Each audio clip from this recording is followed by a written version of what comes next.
One of the things that struck me in Food Matters was you talking about the destructive food system.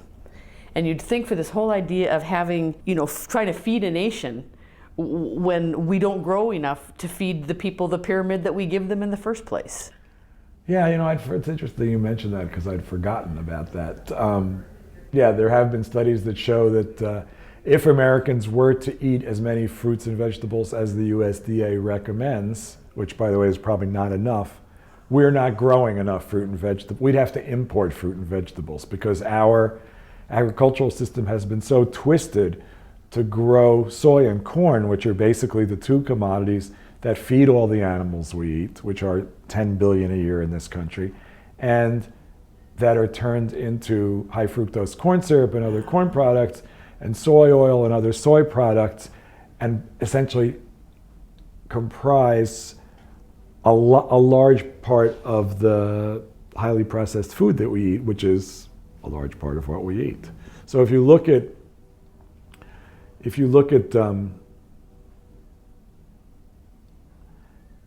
the structure of the typical person's diet in the United States, they're getting about 90% of their calories from animal products and highly processed food, and about 10% of their calories from plants. And a very, very strong argument can be made that we should be getting exactly the opposite, 90% of our calories from plants and 10% of our calories from whatever else gives us pleasure. It doesn't matter that much. But if people in the United States up their plant intake to 20, 30, 40, 50% of their calories, it would be an amazing, amazing transformation. What does my lunch look like then if I make these changes? What does my pantry look like? What does my fridge look like? But there are some things that people absolutely have to be a home cook.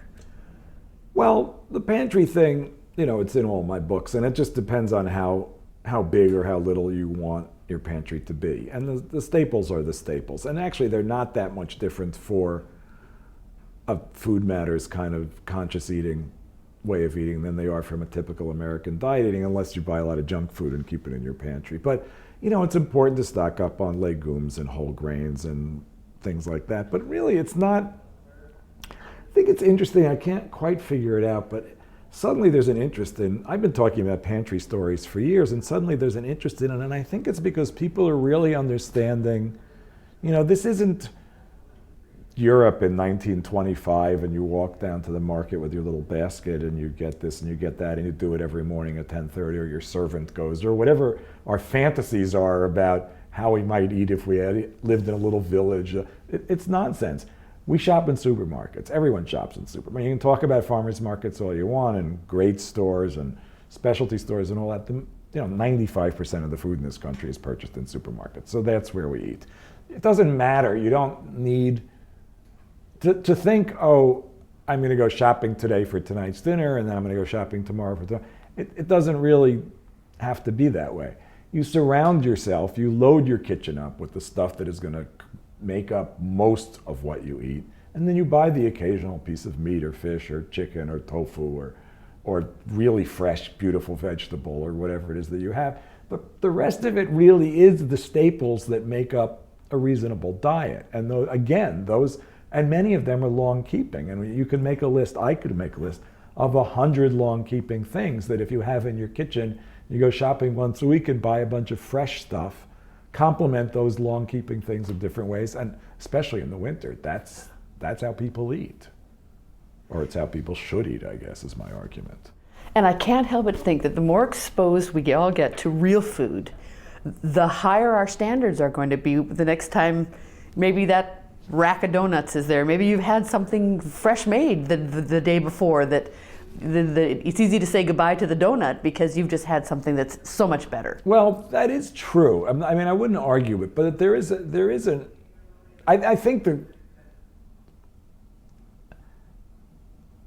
I think the key, maybe the key is in recognizing the difference between a good donut and a bad donut, and the difference between having a donut as a staple and having a donut as a treat. That's one thing.